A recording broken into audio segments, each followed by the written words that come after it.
Bonjour tout le monde, bienvenue sur ce nouveau live métier. Merci de nous accueillir. Alors, je me présente, je m'appelle Marion, je suis animatrice chez MyFuture. Et MyFuture, qu'est-ce que c'est? Eh ben, c'est une start-up sociale qui aide les jeunes entre 14 et 24 ans avec leur orientation, avec le monde du travail. Donc voilà, aujourd'hui, on est ici dans le cadre de l'opération Industrie des possibles pour découvrir Sanofi, une entreprise du paramédical, donc c'est le secteur paramédical, avec l'aide de la région Normandie qui a permis la programmation de ce live. Mais, pour ce live métier, je ne serai pas toute seule, je serai accompagnée de Brigitte. Salut Brigitte, Salut Marion, bonjour tout le monde. tu vas bien? Eh bien, très bien. Aujourd'hui, avec vous, qu'est-ce que vous pourrez demander de plus? Et ben voilà, c'est parfait. En plus, chez nous, il fait beau, tout va bien. Donc voilà, on va pouvoir passer ce live de 45 minutes, 1 heure ensemble. Alors vraiment, n'hésitez pas à poser vos questions, à réagir, à faire part voilà, de vos opinions pendant ce live pour les personnes qui nous regardent. On répondra voilà, à tout ça au fur et à mesure qu'on avancera. Alors Brigitte, toi, tu es Compliance Manager. Alors, responsable conformité, on nous dit que ça veut dire en traduction française, chez Sanofi. Alors, on va essayer de voir tout de suite à quoi ça correspond. Est-ce que tu peux très simplement, comme si tu l'expliquais à ta grand-mère, nous dire rapidement en quoi consiste ton métier? Bien sûr, Marion. Effectivement, c'est un gros mot, compliance manager ou responsable conformité. Alors, ça veut dire quoi? Donc, conformité, mais à quelque chose qu'on nous demande. Vous savez bien que nous produisons à Sanofi des médicaments. Et bien sûr, nous sommes donc dans une industrie très réglementée par donc des instances internationales. Ici en France, l'Agence nationale de sécurité du médicament, la ANSM.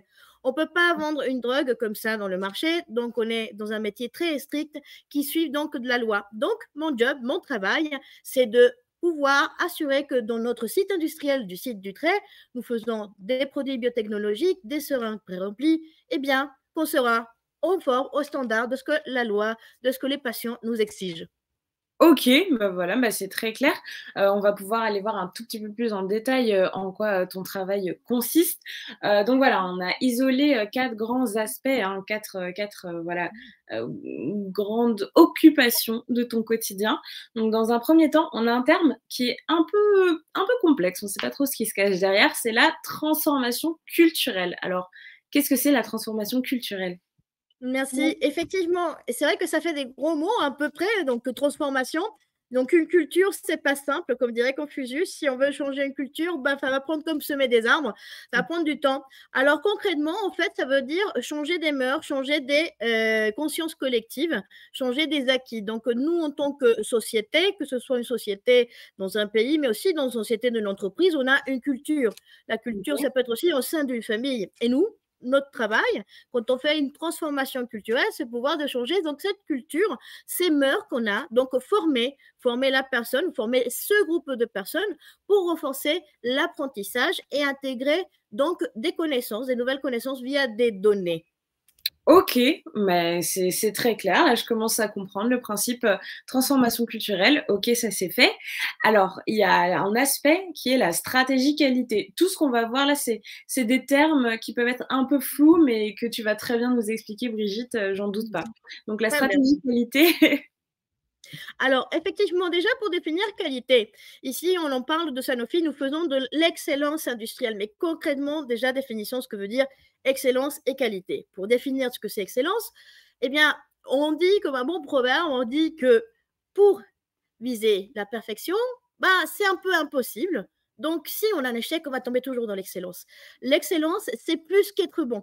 On va dire que bon, c'est le 99% de ce que vous voulez faire, mais nous, à Sanofi, comme dans l'industrie pharmaceutique, on ne peut pas se permettre d'être bon.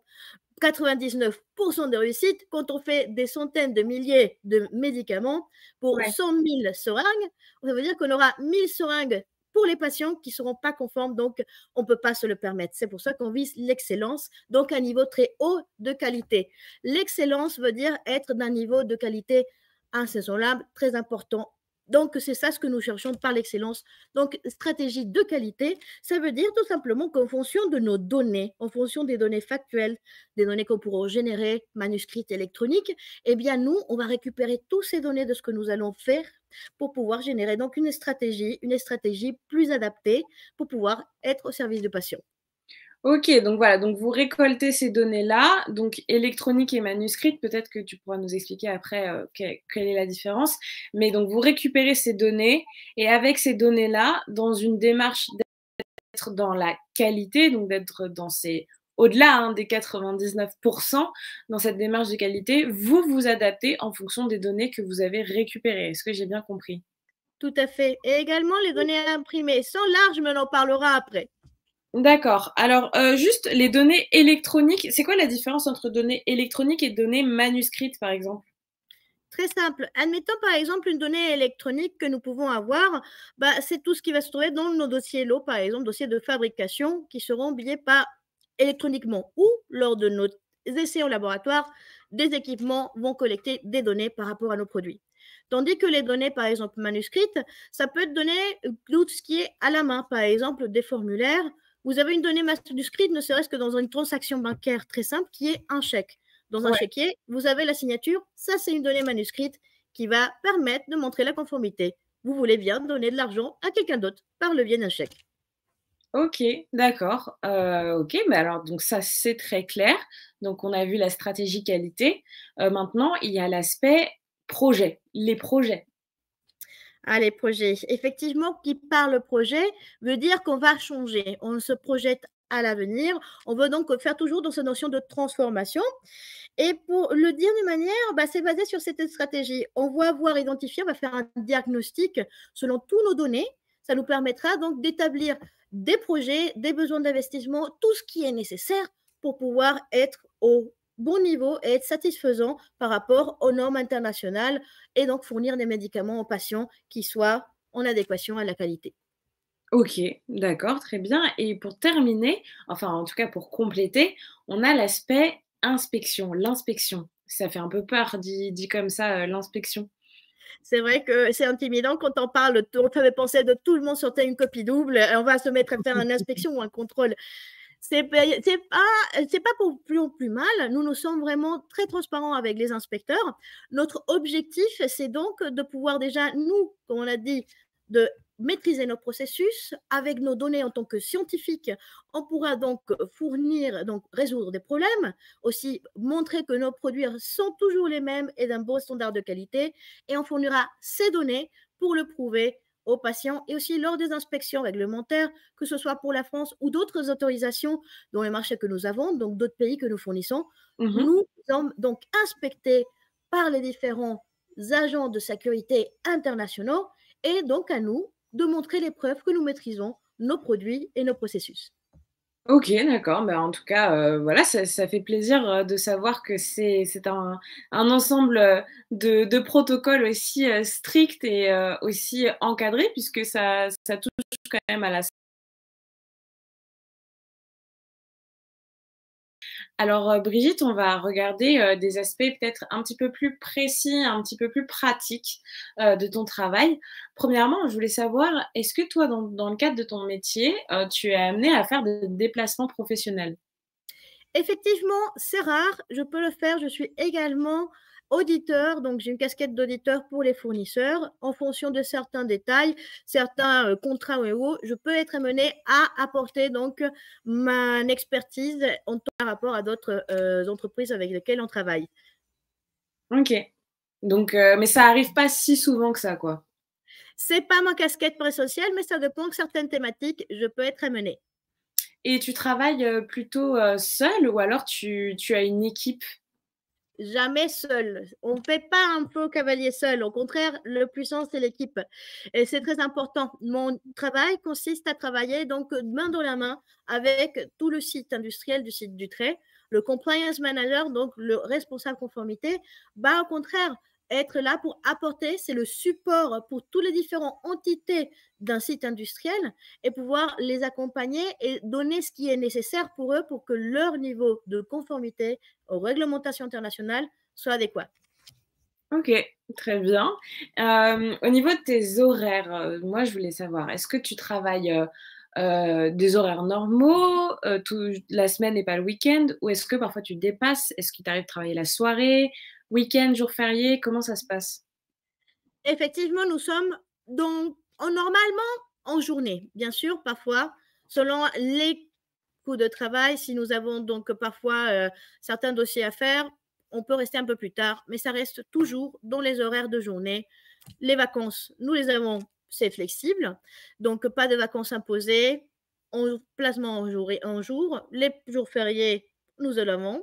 Les horaires, bah, c'est très souple, donc je peux commencer de 7 heures du matin jusqu'à 21 heures, donc c'est une souplesse, toujours en Mmh. respectant bien sûr une qualité de vie et donc les 8 heures de travail par jour en moyenne. D'accord, OK, OK, bah, merci pour ça, pour cette réponse détaillée. Hem, Quel est, du coup, avec toutes les personnes avec qui tu peux travailler, quel est le relationnel que tu as instauré? Est-ce que c'est un relationnel sérieux? Est-ce que c'est une relation de confiance? Est-ce qu'il y a de la complicité? Comment ça se déroule? Effectivement, on essaie d'être là pour les apporter, les soutenir. Nous voulons être là vraiment partenaires avec tous les différents départements, avec les managers comme avec les équipes. Nous sommes là pour eux, nous sommes là pour leur apporter donc l'aide. Bien sûr, nous ne sommes pas nous les acteurs, c'est eux qui pourront donc agir à leur niveau. Mais nous avons une relation vraiment privilégiée parce que nous sommes en contact avec beaucoup d'autres départements, laboratoires, comme ligne de fabrication, magasins, conditionnement. Vraiment, c'est un métier dans lequel on touche à tout, et c'est vraiment fantastique. Le fait de pouvoir être appelé quand il y a une sensation de doute, donc on expertise, mais également quand il y a besoin de faire des actions, on peut venir en aide, donc pour pouvoir amener donc plus de clarté sur certains sujets ou sur certains sujets de réflexion. Donc c'est vraiment passionnant comme sujet parce qu'on arrive à toucher à tous les environnements et avec un relationnel qui peut être toujours très constructif.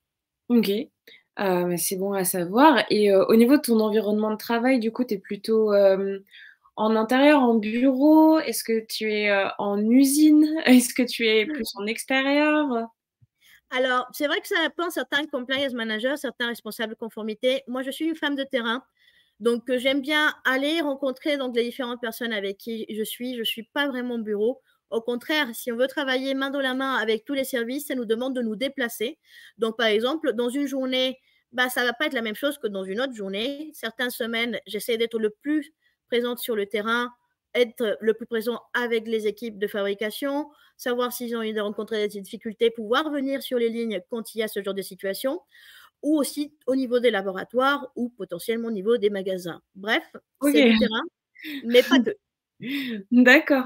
Alors on a des questions, qui sont arrivées. Merci beaucoup pour les personnes qui nous posent des questions. J'en profite qu'on soit dans cette partie un peu de détail, un peu de praticité. Donc la Mmh. première question qu'on a eue, vient de Lulu. Vous collectez quel type de données? Ah, ça, c'est une question très pertinente. Effectivement, donc, qu'est-ce que c'est la collecte de données et quelles sont les données qu'on va maîtriser? Eh bien, nous, on va donc cartographier nos données, les données qui sont critiques. Donc, les données qui sont critiques, des données critiques pour un processus. Donc, on va cartographier au travers de tous nos processus et procédés quelles sont les données critiques et nous allons faire un diagnostic de ces données Mais c'est quoi pour une donnée savoir si critique elles sont du coup, c'est quoi? Est-ce qu'on pourrait avoir un exemple? Parce que nous qui sommes, totalement extérieurs à ça, on ne sait pas du bonnes. tout ce que ça peut être en fait une donnée critique. Une donnée critique, par exemple, ça peut être au niveau des valeurs de paramètres. Si vous avez une enceinte de température dans un laboratoire, nous sommes dans un environnement contrôlé, donc la donnée critique ici, donc sera la température, admettons, de contrôle qui pourra dire que oui, je maîtrise le contrôle de cette enceinte, tous mes échantillons seront donc conformes donc avec nos procédures. OK, Donc nous avons ici une température où je vais enregistrer toutes ces températures critiques. OK. Admettons que cette donnée s'efface, je ne pourrais pas être capable de savoir si j'ai maîtrisé donc tous mes échantillons et par conséquent la conformité de mes résultats. D'accord, OK. Ah, c'est un petit peu, c'est assez poussé quand même comme vocabulaire. Nous qui sommes extérieurs à ce milieu, ça peut être un petit peu difficile pour moi, mais c'est vrai que tout est tellement centré autour des données pour ce que toi tu fais en fait, comme on l'a vu, hein, pour tes fonctions, principales, que c'est vraiment important, je pense qu'on comprenne, de quoi il s'agit en fait, de quel type de données il s'agit, pour comprendre vraiment le cœur de ton métier. On a aussi une autre question, donc là, c'est Laura75 qui nous demande: «Quels sont les pays que vous fournissez?» Ouf, nous avons les 5 continents et ça, c'est ce qui est beau.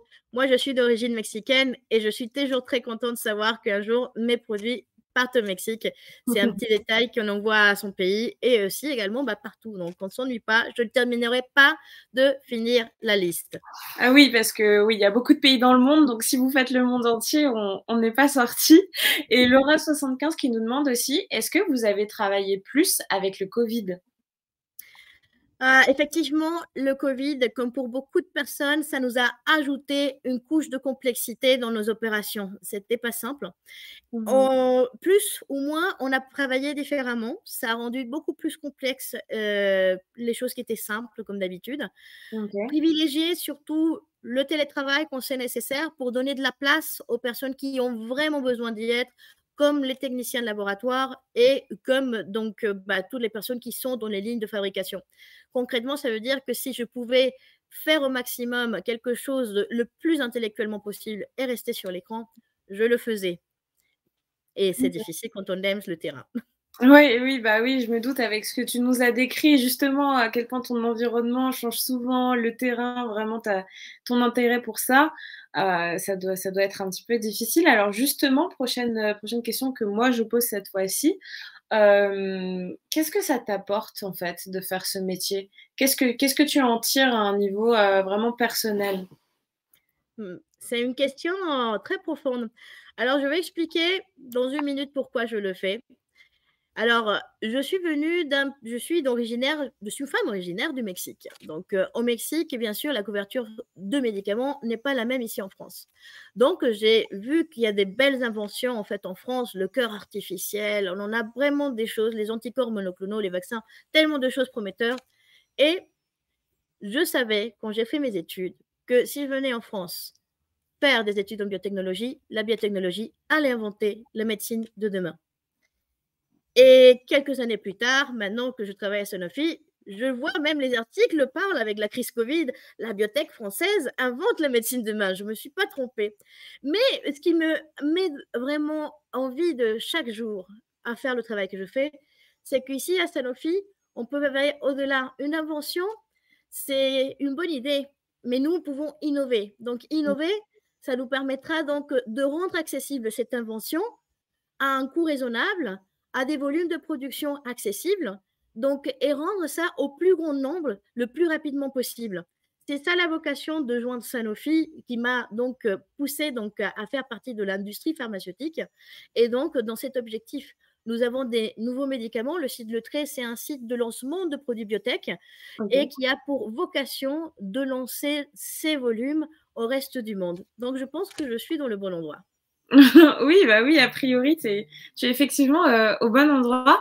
Alors on a Sébastien qui nous demande: «Est-ce que vous pensez que les générations futures pourront vivre beaucoup plus longtemps grâce à la biotechnologie?» Alors, c'est prometteur de pouvoir dire que la biotechnologie pourra permettre de vivre beaucoup plus longtemps. Ça donne des promesses de vivre longtemps, mais surtout les promesses de vivre longtemps dans les meilleures conditions. Donc la biotech, ça Mmh. devient de plus en plus avant-gardiste, pas que dans le secteur de la santé, hein. Ça peut être aussi avant-gardiste dans tellement d'autres domaines comme l'environnement et l'agro-industrie. Mais dans le métier de la santé, effectivement, on le voit de plus en plus et la crise Covid l'a dévoilé. Ça permet en fait d'ouvrir des options thérapeutiques qui, encore d'ici à 10 ans à venir, ça n'arrêtera pas de nous surprendre. Oui, OK, et moi je voulais savoir qu'est-ce qui était compris, dans le secteur, enfin dans la biotechnologie, en tout cas au secteur médical, quel ensemble de métiers peuvent être compris? Par exemple, est-ce qu'une recherche de vaccin ou une recherche de traitement médical, par exemple pour le VIH, mettons, est-ce que ça fait partie de la biotechnologie ou pas du tout? Alors la biotechnologie, effectivement, biotechnologie, ça veut dire que c'est une industrie qui va donc générer un produit ou un service par rapport au vivant. Donc, du moment où on va chercher donc un nouveau vaccin avec des nouvelles technologies ou un nouveau traitement, ben, effectivement, si on fait appel à cette biotechnologie, ça peut être ben, effectivement l'utilisation de cette science, donc les biotech, technologies du vivant. OK, c'est très bien expliqué, merci beaucoup. J'ai l'impression d'être intelligente. Moi, j'ai fait un bac littéraire, j'ai l'impression de comprendre tout ce qui se passe au niveau scientifique. Là, c'est super agréable. Merci beaucoup, Brigitte. Alors maintenant qu'on a vu ce que ça t'apportait, on a vu les effets positifs, les côtés positifs de ce métier-là et de ce secteur-là. Est-ce que tu pourrais nous indiquer peut-être des points un petit peu plus, négatifs dont il faut avoir conscience si jamais, on veut se lancer, dans cette industrie et par exemple faire ton métier ou un métier, dans la biotech? Eh bien, les points négatifs, je ne veux dire qu'il y a que des points positifs, mais il y a des défis. Effectivement, il y a des choses en fait qu'il faut, avoir des défis. En fait, ça demande du travail. Faire de la biotech, c'est une matière scientifique. Donc effectivement, ça demande de travailler les sciences. Donc effectivement, il faut avoir un bagage scientifique et donc un baccalauréat S, ça commence par là. Et après, ensuite, une motivation, une envie pour les matières des sciences. Donc, effectivement, faut être passionné par ce qu'on fait, déjà, pour le sujet, si on veut donc poursuivre à faire des sciences. Mmh. Ouais. Oui, oui, bah, ça a du sens, parce que si on n'est pas passionné, tu penses ça peut être, difficile, ça peut être difficile? Eh bien, difficile, il y a des personnes qui sont très douées, effectivement, mais qui n'ont pas la passion. Ça sera difficile de pouvoir en faire son métier. Ça, c'est OK. certain. OK. Oui, oui, oui, je comprends, je comprends et du fait que vous soyez un groupe aussi international, toi, bon, on va voir ton parcours, hein, juste après, voilà, tu es quelqu'un qui parle beaucoup de langues, qui a vu, pas mal, d'horizons, mais vous êtes un groupe international. Est-ce que, de fait, vous êtes obligé de maîtriser l'anglais? Yes, of course. We definitely need to talk in English. Mmh, Absolument, nous devons avoir l'anglais. Quand on veut faire de la biotechnologie et notamment quand on veut travailler dans une industrie pharmaceutique, l'anglais sera un atout. Ce n'est pas demandé à tous les échelons, bien sûr. Quand travaille sur les lignes, quand on travaille en industrie, on a absolument besoin aussi de parler le français, pas oui. que l'anglais. Mais hélas, si on veut donc aller plus loin dans ce parcours, l'anglais, c'est définitivement une valeur très importante. OK. Mmh, alors, on a répondu à toutes ces questions, voilà, qui portent plus sur la praticité, de ton métier et de façon un petit peu plus globale du métier de la biotech et on va regarder, comment tu en es arrivé à travailler chez Sanofi. On va regarder ton parcours. Alors toi, tu as un parcours assez particulier, Brigitte. Tu as fait un bac S, certes, mais pas en France. Où est-ce que c'était? J'étais à Mexico, dans le 99, le reste du monde. Et donc, tu étais au Mexique, mais tu as quand même passé un baccalauréat français? Oui, j'étais dans l'établissement lycée franco-mexicain. Concrètement, comment est-ce possible d'avoir un lycée français ailleurs que dans la France? Bah, c'est que dans chaque grande ville autour du monde, faut savoir, il y a toujours un lycée français qui est rattaché et qui est fait donc un enseignement qui est reconnu par l'État français. OK. C'est très pratique pour ceux qui sont français qui naissent à l'étranger. Oui, j'imagine. Ou pour des étrangers qui voudraient apprendre à parler français, très jeunes. Je ne sais pas si c'est possible, ou il faut uniquement être français pour aller dans les lycées français? Pas du tout. C'est un endroit magnifique où on a une grande mixité. On a donc certes beaucoup de Français, enfants de parents expatriés, mais bien sûr, nous avons beaucoup de franco quelque chose. Donc moi étant donc une femme française, donc franco-mexicaine, vécue au Mexique, donc ça pouvait être très utile. Mais également, il n'y a pas que ça, il y a beaucoup d'enfants d'étrangers expatriés que leurs parents paysans amenés à beaucoup voyager Donc, ça fait un petit small world comme Disneyland. Donc, il y a beaucoup de nationalités qui se côtoient depuis le plus jeune âge jusqu'au au baccalauréat. Et c'est beau à vivre, effectivement. Oui, j'imagine. Et donc après ça, tu as mis, enfin, comment dire? Tu as pris, cet enseignement français, le fait de maîtriser la langue française et tu es venu ici à Angers en fac de médecine. Alors pourquoi la médecine, à la base? Eh bien, je pensais que pour inventer la médecine de demain, il fallait être médecin. 2 ans de médecine m'ont ouvert les yeux. C'était très, très éducatif, mais me rendu compte que être médecin, c'était pas du tout ma vocation. Au contraire, c'était pas d'exercer la médecine. Je voulais inventer, je voulais innover dans la médecine de demain. OK. Donc, quelques années plus tard, ça m'a conduit vers la biotechnologie. Et ben voilà, donc la biotech, donc tu as fait une école, d'ingénieur. Alors du coup, est-ce que tes 2 ans de fac de médecine, ils t'ont permis, d'avoir une équivalence ou est-ce que tu as repris les études, en L1? Eh bien, précisément, on me proposait de faire une équivalence et c'était un choix de mon côté. Parfois, je me suis dit que j'aurais pu épargner une année d'études, mais c'était un choix de vouloir donc faire depuis le début, car il y avait des bases en biotechnologie que je n'aurais pas eu si je passais directement en deuxième année. D'accord. J'aurais pu l'avoir, mais c'était un gain personnel. Je ne regrette rien. OK.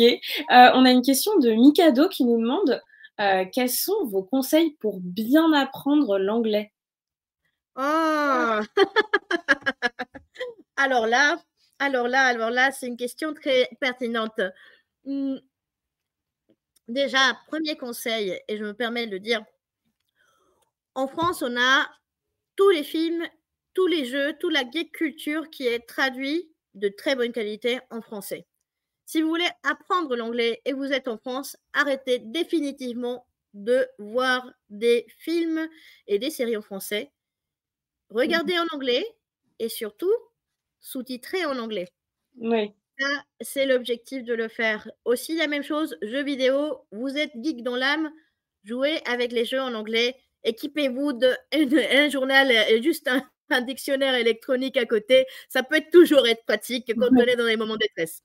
Il faut savoir que Brigitte a un côté un petit peu geek, donc dont tu pourras nous parler un petit peu après, mais c'est vrai que ça revient souvent, les jeux vidéo, les mangas, tout ça, toutes ces choses, connotées un petit peu geek, voire même un petit peu garçon, finalement, alors que c'est pas du tout que pour les garçons, mais c'est quelque chose que tu apprécies beaucoup, c'est ce que tu m'as dit en tout cas quand on préparait ce live. Et oui, effectivement, certains considèrent que les filles qui aiment les choses de garçons sont des garçons manqués, et alors que trop, pas du tout. On a le droit d'aimer qu'on soit fille ou garçon. Eh ben, c'est bien dit, c'est très bien dit. Je suis une amatrice de manga et d'animé moi-même et j'atteste, c'est pas du tout que pour les garçons. Et puis voilà, c'est une ouverture à d'autres formes de culture, à d'autres formes d'art aussi. Alors, on va revenir quand même à ton parcours parce que on peut parler d'animé pendant longtemps, mais ce n'est pas le sujet. Donc, après cette école d'ingénieur en biotechnologie que tu as faite jusqu'au Master 2, donc tu as repris du début jusqu'au Master 2, félicitations à toi, ça fait quand même beaucoup d'années d'études. Tu es parti vers l'innovation. Donc, qu'est-ce que tu as fait? Alors là, je vois un terme déjà je suis confuse. Sigma ceinture noire. Qu'est-ce que c'est que ça? Effectivement, Six Sigma Black Belt ou ceinture noire de Six Sigma, donc c'est une formation qui permet à donc avoir une certification au Six Sigma. Alors concrètement, c'est pas un art martial, je fais pas du karaté, même si j'ai fait de l'aïkido quand j'étais très jeune. Je Ah, vous arrête tout de suite, je ne suis pas contre un candide pour Teddy Riner, ça c'est certain. Euh, Mon objectif du Six Sigma, c'est quoi? Donc le Six Sigma, c'est la connaissance statistique, donc 6 défauts par million de opportunités. Donc OK. concrètement, on va définir, donc on va avoir des connaissances statistiques pour pouvoir donc réduire nos défauts au plus faible par rapport à ces millions de quantités pour un niveau de qualité comme la pharmaceutique ou l'aérospatiale ou dans d'autres industries, c'est très sollicité. Le Six OK. Sigma aussi, ça permet à la résolution de problèmes. Donc, c'est de la méthodologie industrielle qui vise donc l'excellence opérationnelle ou OK. l'excellence industrielle par rapport à ces niveaux exigeants de qualité. Et D'accord. enfin, c'est de l'organisationnel, c'est les stratégies par la qualité de la quality management, de la management par la qualité. Donc, OK. concrètement, c'est de conduire l'efficacité et la performance. D'accord, OK, on arrive, à la conclusion de tout ça. Donc pour partir du Six Sigma Black Belt, pardon, c'est pas évident à dire, jusqu'à donc la finalité de l'explication. Donc c'est une formation certifiante, on la rappelle et donc grâce à ça, ça t'a permis de faire du management qualité, donc produire de manière efficace et performante. OK, super, on y arrive. Donc en 2015, avec tous ces diplômes et ces certifications dans la poche, tu arrives chez Sanofi. Tu es arrivée directement à ton poste actuel chez Sanofi? Pas tout de suite. Je suis arrivée en tant qu'expert process biotechnologie, donc à moi aussi en anglais biotechnology process expert. Mais mon objectif, c'était d'apporter l'expertise au site du trait dans les lancements des produits des anticorps monoclonaux que nous avons dans le groupe. Alors, gros mot barbare, des produits biotechnologiques. D'accord, d'accord, d'accord. OK, ça fait beaucoup de science, ça fait beaucoup de science, mais c'est quand même très clair. Donc merci beaucoup de vulgariser pour nous, on en a bien besoin et donc voilà, comme c'est écrit, mais tu en as déjà parlé, hein, quand on parlait, de ce que ton métier t'apporte et de pourquoi est-ce que tu fais ce métier-là, pourquoi tu travailles dans la biotech. Encore une fois, on le rappelle, c'est une volonté de rendre accessible la santé au plus grand nombre, donc à plus bas prix et plus rapidement. C'est bien ça? Exactement. Je donne un peu l'exemple comme Léonard de Vinci, c'était lui qui a inventé l'hélicoptère.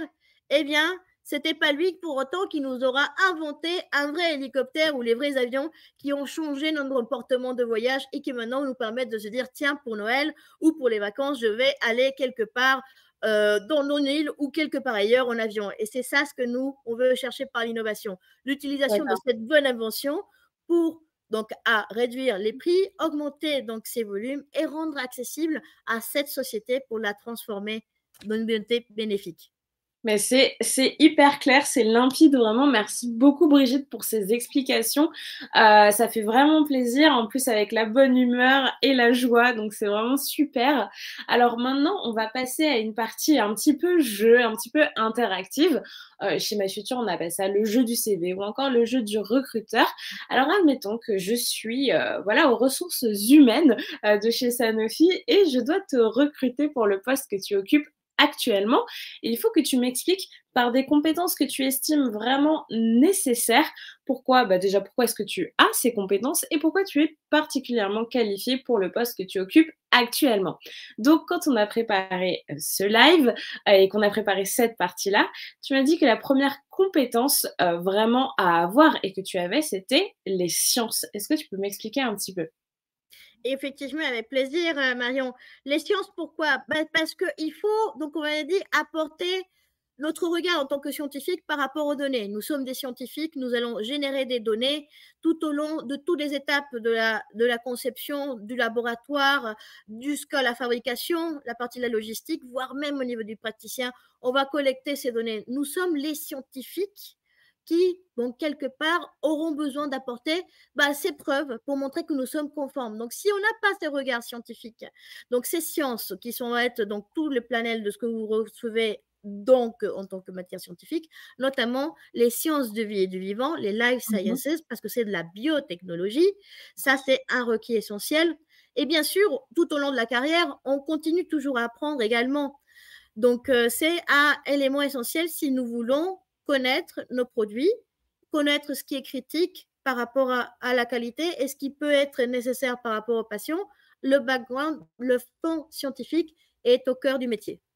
Et d'ailleurs, on va voir que toutes les compétences dont tu nous as parlé, tu les as notées à 4 sur 4 parce que c'est vraiment très, très prévalent et selon toi, c'est même indispensable à avoir.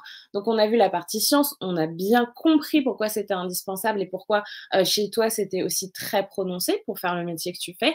Il y a un deuxième élément, une deuxième compétence qui est le travail d'équipe. Alors le travail d'équipe, qu'est-ce qu'il vient faire là-dedans? Eh bien, le travail d'équipe, c'est essentiel, exactement. C'est-à-dire, comme on dit, on ne peut pas faire chevalier seul. On a besoin de travailler dans un environnement très pluridisciplinaire. Donc, même si nous sommes scientifiques, on n'est pas experts dans tout, on n'a pas la science infuse. On a besoin de travailler avec des experts en assurance qualité, en assurance des stérilités, avec différentes expertises, en fait, qui vont donc étoffer les perspectives différentes pour trouver les meilleures solutions et pour pouvoir arriver donc au résultat. Vraiment, on veut aller vers des résultats et c'est en embarquant tout le monde qu'on peut arriver à cela. Donc, le travail en équipe, c'est essentiel pour donner le sens à ce travail. OK, bah, c'est très clair. J'en profite juste pour, glisser une petite question de GG, qui nous demande alors on a déjà répondu, mais on va le repréciser, ça peut être, intéressant de préciser ton parcours. Vous faites le même métier chez Sanofi depuis 2015? Alors non, mais est-ce que tu peux nous réexpliquer un petit peu rapidement ton parcours, Brigitte, s'il te plaît? Oui, bien sûr. Donc, j'ai commencé donc, en tant qu'expert biotechnologie et process au sein de Sanofi. Et donc, en tant que donc dans le connaissance de Six Sigma Black Belt, ces connaissances donc me permettent d'être garant du process. De garant du process, je suis passée à garant des risques, la maîtrise des process, pour ensuite faire OK, la maîtrise du process par les risques. Donc, je suis d'accord, devenue responsable de la gestion de risques ou risk manager. OK. Afin de cela, donc, j'étais donc liée à tout ce qui était les risques de nos processus et on m'a proposé donc de poursuivre mon parcours dans ce qui était l'événement le plus logique et je vous avoue un peu accidentel parce que je ne connaissais pas quand j'étais jeune ce que c'était être la responsable conformité compliance manager. OK. Et donc du coup, bah, voilà, maintenant tu es arrivée à ça. Donc tu as eu donc 3 postes si j'ai bien compris et voilà, tu as évolué, jusque-là et ça fait combien de temps que tu es compliance manager? Eh bien ça, c'est depuis 2019, donc ça va être ma 3e année bientôt. Donc tu es rentrée, quasiment, juste avant le covid en fait, donc tu as été vraiment, dans le vif du sujet, quoi. Effectivement, effectivement. OK, super. Bah, alors on va continuer, avec, cette partie, CV qu'on n'a pas fini. Il y a un dernier élément, une dernière compétence qui est l'ouverture d'esprit. Pourquoi l'ouverture d'esprit dans le domaine des sciences? Ah bah ça, effectivement, quand on parle de d'ouverture d'esprit, ça embarque plusieurs notions. Déjà, la curiosité. Curiosité, il faut être curieux. Donc, il faut pas qu'on dire curiosité, donc ouverture d'esprit, c'est cette curiosité. Et être aussi donc à l'écoute. Donc, quelque part, l'empathie. Par ouverture d'esprit, on va voir ces 3 grandes notions. Donc, on va voir donc cette curiosité, l'ouverture d'esprit vers l'autre et surtout une empathie. Quand je parle de empathie, ça va être une empathie donc fonctionnelle, savoir qu'est-ce que je vais faire donc à la place de l'autre et qu'est-ce que je ferais si j'étais l'autre, donc aussi OK. cognitive. Et c'est ça ce qui va permettre, donc ce tout ensemble, cette ouverture d'esprit qui va donc aussi permettre par conséquent d'avoir donc un raisonnement de travail en équipe. Mais l'ouverture Mmh. d'esprit, c'est essentiel pour pouvoir donc donner aussi la place à d'autres manières de travailler, on dit à penser en dehors de la boîte. Mmh. OK. On a une autre question, de Mikado, qui nous demande: «Quels sont les plus gros risques chez Sanofi?» Nous, on maîtrise toujours nos risques, mais surtout notre plus grande importance, c'est toujours le patient d'abord. OK, d'accord. Bah, un peu parallèlement à cette question, on a quand même Lulu qui nous demande: «Est-ce qu'il y a des dangers dans votre métier?» Donc voilà. Et est-ce que vous manipulez des produits dangereux vous-même? Donc toi, Brigitte, est-ce que tu manipules des produits dangereux? Non, non, non, non. Le seul produit dangereux que je pourrais manipuler potentiellement sur une tablette de chocolat pour le poids, mais le reste, ça serait très difficile. Non, franchement, il y a rien de dangereux dans mon métier, donc je suis pas au laboratoire, c'est pas moi qui fais dans la production. Donc par contre, effectivement, maintenant vous le dites, oui, il faut porter donc des EPI, donc tous les protections nécessaires quand on va dans certaines zones en fabrication, en production, en laboratoire, avoir des lunettes de sécurité, bien sûr, ou des casques si on va dans les endroits d'utilité. OK, oui, donc il y a quand même, c'est pas risqué, c'est pas dangereux, mais il y a quand même un petit peu de sécurité, à suivre, un petit process sécurité à suivre, ce qui est normal, en soi. C'est pareil, partout, hein, c'est pas que chez Sanofi. Pour compléter, ce petit jeu du CV, on t'a demandé de nous parler d'un personnage qui t'a marqué dans ton enfance, un personnage réel ou fictif et tu nous as dit Fly de Dragon Quest. Alors je pense que les plus, geeks d'entre nous savent exactement de quoi tu parles, mais alors il y en a beaucoup qui ne doivent pas connaître. Qui c'est Fly? Alors, Fly, c'est un personnage que j'aime beaucoup. C'est vraiment dans les personnages d'anime des années 80-90 et que j'ai grandi avec. Donc, Fly, c'est un petit garçon qui habite dans une île de monstres, en fait, et qui se rendra un beau jour rendre compte qu'il a vraiment une force. Donc, on saura après les raisons de cette force parce que c'est censé être un chevalier dragon. Mais le beau message de ceci, c'est que Fly aussi s'est inspiré de saga de jeux vidéo Dragon Quest, qui est un RPG, donc un jeu de rôle ou MMORPG. En gros, ce but, c'est que même s'il est très grand, cette série nous apprend que ce n'est pas le plus fort ou le plus rapide, c'est celui qui sait travailler en équipe finalement qui gagne. Parce que lui et ses amis qui ont toutes des compétences différentes vont Mmh. pouvoir être des contre-camps donc par rapport à tous les différents ennemis qu'ils vont rencontrer dans leur saga d'aventure. Et je trouve que ça c'est beau aussi parce que c'est l'idée aussi d'un jeu de rôle, c'est que chacun a un rôle et de pouvoir s'entraider, le travail et l'ouverture d'esprit, c'est quelque chose qui est bien détaillé dans cette série que j'aime beaucoup. Donc, et aujourd'hui, d'ailleurs, il est accessible en Crunchyroll, donc c'est très sympa à le voir. Et du coup, toi, tu t'identifies un petit peu à Fly, au niveau de, justement de ce travail d'équipe et du fait, d'être capable de mettre en commun différentes capacités pour avancer vers un but commun? Par exemple, quand tu nous parlais, pardon, du travail d'équipe, tu m'as dit, quand on préparait ce live, que c'était un peu comme un RPG justement et que c'était pas le plus fort qui comptait, mais un ensemble de compétences. Alors je peux pas m'empêcher de faire le parallèle. Est-ce que du coup, tu t'identifies un petit peu? Eh bien, j'aurais bien voulu être forte en tant que Fly, mais j'étais la dernière en EPS, malheureusement. Donc, mais j'aurais bien voulu, effectivement. Mais c'est beau parce que c'est l'idée de toujours de se dépasser, de se dépasser aussi, d'essayer toujours d'être chaque fois plus fort. Donc, un peu plus dans tout ce qui est les sagas d'anime, des styles Dragon Ball aussi, hein, qui sont de l'époque. Mmh. Mais c'est différemment un Dragon Ball et Son Goku, qui effectivement qui est un personnage très fort et que j'aimais beaucoup et j'hésitais à donner. Oui, Faut c'est le vrai. dire, je n'ai pas donné Son Goku, j'ai donné Fly parce que Fly, il va avec tous ensemble, donc il arrive à avancer dans son histoire tous ensemble et Son Goku, il avance, oui, un peu tout seul. Donc Fly, c'est mon personnage, vraiment fétiche en fait de dessin animé pour la surprise de beaucoup qui verront cette vidéo d'ailleurs Et non, parce que, parce qu'on ça oui, demande des bonnes valeurs. on a dit précédemment, on avait prévenu qu'il y avait ce petit côté geek, chez toi, ce petit côté, avec des connaissances, un plus de niche, de jeux vidéo, de mangas, dessins animés et cetera. Donc, voilà, on avait prévenu, hein, les personnes qui nous regardent que ça faisait partie de ta personnalité. Mais voilà, en tout cas, Fly, moi, en tout cas, je ne connaissais pas du tout Dragon Quest, alors que j'adore, tout ce qui est manga animé. Donc, merci beaucoup pour la recommandation. En tout cas, ça m'a donné envie. Donc voilà, mais on va quand même revenir sur le travail. On ne fait que dériver, on s'amuse ici sur nos live métiers. On va passer sur une partie qui porte sur les clichés qui peuvent venir justement te percuter. Voilà, quand tu évolues dans le monde du travail, des clichés par rapport à l'industrie, par rapport au fait d'être une femme, etc., etc. Donc on va y répondre, hein. Donc premièrement, le cliché dont tu nous as parlé, c'est l'industrie et les sciences n'attirent que les hommes. Oui. Oui, oui, oui, effectivement, j'ai trouvé cela, assez souvent. Au début, quand j'ai commencé, l'industrie, en tout cas pour les filières biotech, ça attirait beaucoup plus des hommes que les femmes. Maintenant, je suis contente de voir qu'il y a de plus en plus, en fait, de femmes qui se lancent dans les sciences. Je pense que c'est pas assez. Il y a vraiment, oui, un cliché dans lequel on a souvent dit: «Oh, c'est un environnement qui est exigeant». C'est plus des trucs d'hommes. Même on disait: «Beh, Ouais, Brigitte, tu aimes les choses de garçons». oui, oui.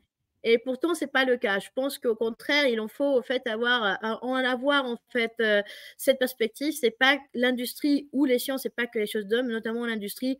On a l'idée en fait de l'usine du XVIIIe siècle, alors que pas du tout. On vise vraiment au contraire la perspective d'une usine qui sera de plus en plus digitale et dont laquelle, il y a la place pour les hommes, pour les femmes et pour une mixité qui est essentielle pour Mmh. l'avenir d'une société. Mmh. Oui, et d'ailleurs à propos de choses qui sont connotées, donc ça peut être aussi les jeux vidéo, et on a une question de Laura75, qui demande: «Est-ce que les jeux vidéo vous ont aidé dans votre travail?» À vrai dire, oui. Ouais, dans quel À sens? vrai dire, oui. Bon, ça dépend quel genre de jeu vidéo. J'avoue que j'étais très mauvaise pour ceux de détresse, donc Mario, je tombais toujours avec le premier champignon qui me tombait à la tête. Par contre, j'aimais bien Zelda et je veux dire, en fait, surtout par rapport au role game, donc tout ce qui est les jeux vidéo qui sont en ligne, c'est toujours très agréable parce que déjà, bah, ça permet de travailler ensemble dans une mission, un objectif et avoir donc cet esprit d'équipe, en fait, et surtout cette synchronisation de tâches. Par exemple, si vous Mmh. jouez à d'autres styles de RPG, ils sont tous peut-être dans d'environnements différents, vous allez avoir donc chacun un rôle, donc une distribution des tâches différentes et aussi une manière de comment pouvoir valoriser le travail en équipe pour arriver Mmh. finalement au but. Et donc oui, ça aide aussi dans l'environnement de travail. Tout à fait. Et ben voilà, donc potentiellement les jeux vidéo auxquels vous jouez vous aideront dans votre vie professionnelle, qui sait? Un second cliché dont tu nous as parlé, alors là, il est vraiment relatif à toi, mais je trouvais, que c'était important d'en parler parce qu'on a trop souvent encore ce genre de cliché, que ce soit par rapport, aux pays étrangers dans lesquels il y a des lycées français, ou même par rapport au département d'outre-mer, parce que j'ai entendu ce cliché aussi par rapport à l'outre-mer, qui est, le baccalauréat mexicain est plus facile que le baccalauréat français. Oui, tout à fait. J'en ai eu droit à cela, je suis restée sidérée. Alors, effectivement, sachant que le baccalauréat, bah, c'est une institution, française, donc autour du monde, donc l'épreuve du bac, elle est donnée en France, mais aussi, il faut le savoir, elle est donnée autour du monde dans les établissements français agréés par différentes académies qui sont à l'international. Moi, au Mexique, j'avais l'académie de Martinique, donc nos copies étaient envoyées à nos étudiants, aux professeurs, de l'école de Colombie et aussi nos résultats étaient envoyés par les professeurs de Colombie par fax à l'époque. Donc Ah pour oui! dire que oui, c'était pas plus simple pour autant. Oui, donc toi, tu as passé le même bac, la même année. Quelqu'un qui aurait été à Paris ou à Angers ou à Marseille a passé exactement, le même bac, le la même difficulté que toi quand tu étais, au Mexique, en fait. Effectivement, pas le même bac, mais le même niveau de difficulté, oui. Et les niveaux, s'il y a les étudiants qui passent le bac, ils le verront. Dans tous les anabacs, ils disent les différents académies. Ça, c'est le bac de français de telle année, de l'année dernière, de l'académie de New Mmh. Delhi, par exemple, en Inde. Bah Mmh. effectivement, bah, ils vont voir que bah, c'est tout de même du niveau de toute épreuve du baccalauréat qui pourrait se trouver en France. OK, mais alors très bien, merci beaucoup, beaucoup Brigitte, bah, de tout ce qu'on a abordé, ensemble, hein. On a Gégé qui nous dit en passant, «Vive la Martinique», c'est pour ça que j'ai fait, «Wouf wouf». On a, des représentants, d'outre-mer, par ici, moi la Guadeloupe, Gégé visiblement la Martinique, donc un salut à toutes les personnes, tous les ultramarins qui peuvent potentiellement nous regarder. Merci beaucoup, beaucoup Brigitte, d'avoir été avec nous sur ce live. Je vais te laisser conclure si jamais tu avais un message que tu aimerais, bah, partager, si tu avais une anecdote que tu aimerais raconter, ou voire même si tu as des conseils pour les élèves, qui peuvent nous écouter actuellement. Je te laisse, page blanche, tu peux y aller. Ah, beh, bien sûr, en fait, effectivement, donc lancez-vous, en fait, au métier qui vous tente. Effectivement, moi, personnellement, j'ai entendu beaucoup, beaucoup d'étudiants qui disent: «Non, je connais personne dans l'industrie, j'ai besoin de faire un stage».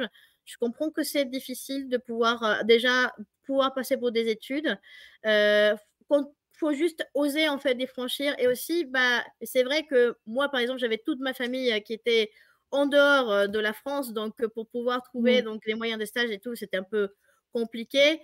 Nous, en fait, nous sommes à l'écoute dans différentes industries, donc vraiment les métiers qu'on a en Normandie, franchement, lancez-vous pour les études et faut pas lâcher. Donc je pense que notamment, pour les femmes, on en manque de femmes dans l'industrie de plus en plus et dans les sciences, donc c'est quelque chose qui est encouragé et on c'est possible. L'anecdote marquante, j'en ai une, je pense que j'en avais un petit peu échangé une fois. Alors, j'en ai eu une anecdote marquante et bon, vraiment dans les préjugés, il faut pas se laisser battre pour ça.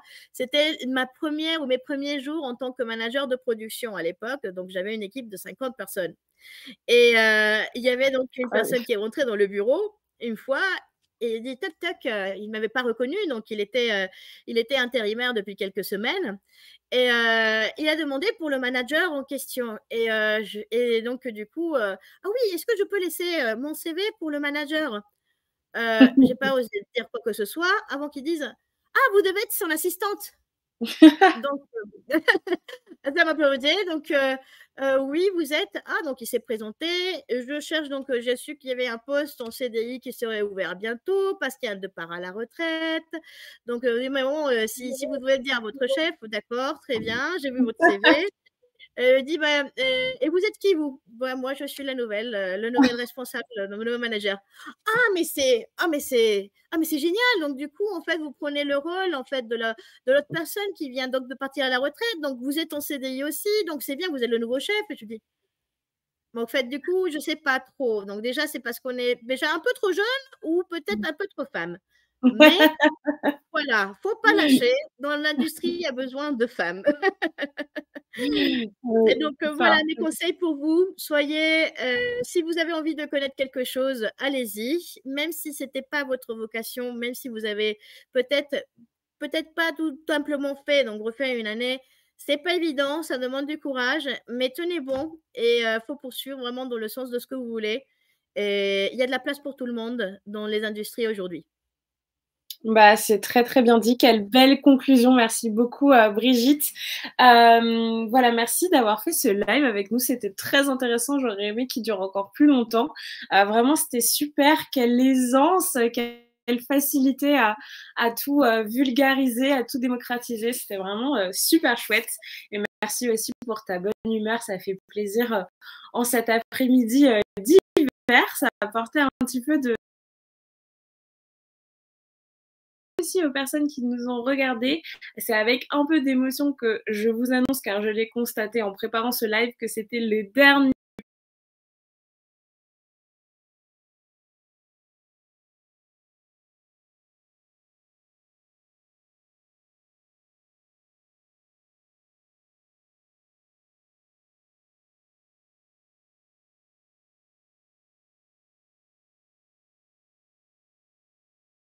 d'information. Évidemment que vous pourrez retrouver en replay sur le site de My Future. Vous pouvez vraiment donnez-vous-en à cœur joie, hein. De toute façon, ils sont là, ils ne vont pas partir. En tout cas, si ce live vous a plu, bah, c'est la dernière fois que je vous annonce ça, donc ouvrez grand vos oreilles. Vous pouvez participer au concours «Je filme le métier qui me plaît» et réaliser vous aussi une vidéo de 3 minutes sur le métier de votre choix. La finale se tiendra au Grand Rex à Paris pour la remise de prix avec Danny Boone. Voilà, je vous ai tout dit. C'est la fin de ces lives. Merci encore une fois, Brigitte, d'avoir été avec nous. Merci Merci à vous Marion.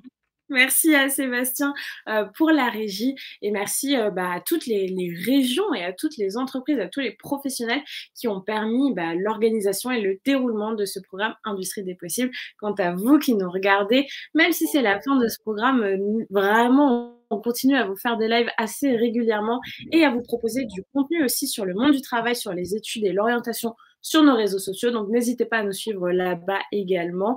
Et voilà, je vous ai tout dit. Je vous souhaite une très, très bonne journée et je vous dis à bientôt. Au revoir.